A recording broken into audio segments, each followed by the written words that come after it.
कर्मों की सजा सबको जरूर मिलती है। घर की बड़ी बहू जब पहली बार गर्भवती होती है तो उस परिवार में कितना खुशी का माहौल होता है।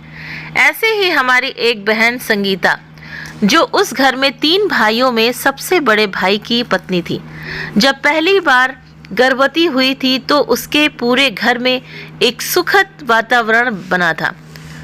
दोनों देवर दिन में कई बार पूछते थे, भाभी आपको क्या लेकर आऊं, आपको क्या पसंद है। यदि बेटा हुआ तो हम उसका नाम आर्यन रखेंगे और बेटी हुई तो आरना रखेंगे। सासू माँ भी बहुत खुश थीं। कई वर्षों बाद एक बार फिर से उस घर में बच्चे की किलकारियां गूंजने वाली थीं, पर किस्मत को कुछ और ही मंजूर था। अभी 2.5 महीना ही हुआ था। एक रात अचानक संगीता का गर्भ गिर गया, यानी कि मिसकैरेज हो गया। घर का माहौल ऐसा हो गया जैसे अब कुछ बचा ही ना हो। उस दिन घर में खाना भी नहीं बना। ये कैसा पाप कर्म था जो हम कुछ नहीं कर पाए। और समय बीता। कुछ महीने बाद संगीता फिर से गर्भवती हुई। घर में फिर से खुशियां छाने लगीं, परंतु 2.5 महीने बाद फिर वही घटना हुई और सबके सपने चकनाचूर हो गए। अब घर पर वैसा माहौल नहीं रहा था जो कुछ महीनों पहले हुआ करता था। कुछ समय बाद संगीता फिर गर्भवती हुई। किसी को कानो कान खबर न हो, इसलिए घर में भी ज़्यादा किसी को नहीं बताया।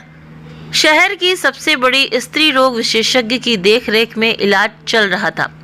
मंदिर में विधान, दान और अन्य धार्मिक कार्य कराए, लेकिन 2.5 महीने होने पर फिर वही बात हुई जो पहले 2 बार हो चुकी थी।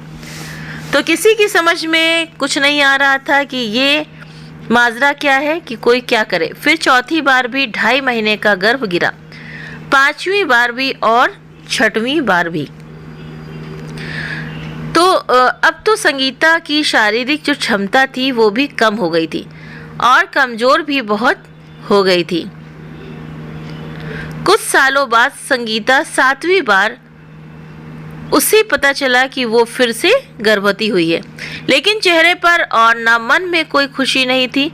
एक रात आंखों में आंसू भरे पलंग पर लेटी थी और अपने भाग्य को कोस रही थी। सोच रही थी, ऐसा क्या पाप किया होगा जो मुझे इतनी बड़ी सजा मिल रही है। अपने अतीत की ओर ध्यान दिया तो कुछ धुंधला सा उसको याद आया।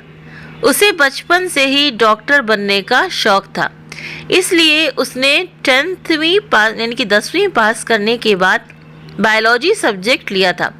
एक बार स्कूल में डिटेक्शन के लिए एक चुहिया को लेकर आए थे और उसे बेहोश करके शिक्षिका ने संगीता से कहा, ये लो चाकू और इसके पेट में कट लगाओ।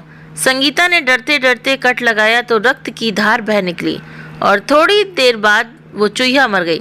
उसके पेट के भीतर देखा तो उसके गर्भ में बच्चे पल रहे थे, लेकिन पेट चीरने के कारण उनकी मृत्यु हो चुकी थी। उन बच्चों की गिनती की तो वो 7 बच्चे थे। अब संगीता को समझ आ गया था कि ये कौन सा पाप है जो आज मुझे सजा दे रहा है।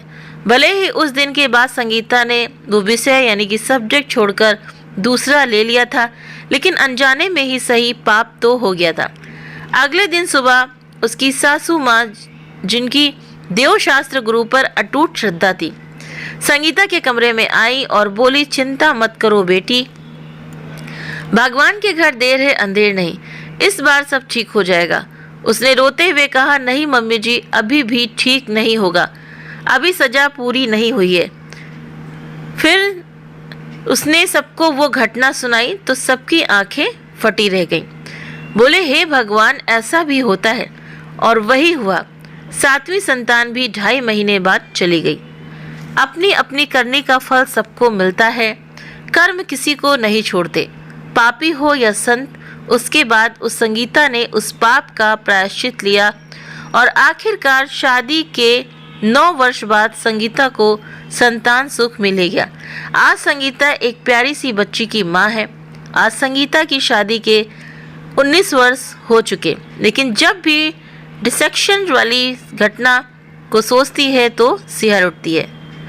तो ठीक इसी तरह पाप करते समय हम परिणाम नहीं सोचते हैं। ये अनजाने में हुए पाप की सजा थी, लेकिन ऐसे कई पाप हम जानते हुए भी करते हैं, इसलिए पाप से बचें। तो सच बात है कि जो पाप कर्म जो हमने किए हैं वो हम ही को पता होते हैं ना कि हमने कौन से कर्म किए हैं, चाहे जानने में अनजाने में तो माफ़ हो जाते हैं, लेकिन जानबूझकर जो पाप कर्म होते हैं उनको कभी उनकी सज़ा तो मिलती ही मिलती है, यानी कि आपको वो कर्म भोगना ही पड़ेगा। तो उम्मीद करते हैं कि ये छोटी सी कहानी आप सभी को बहुत पसंद आई होगी। वीडियो पसंद आया तो वीडियो को लाइक करें, चैनल पर पहली बार सब्सक्राइब करना ना भूलें। आप अपने कमेंट करके भी ज़रूर बताएं कि आपको ये कहानी कैसी लगी। आप सभी के सहयोग के लिए बहुत बहुत धन्यवाद।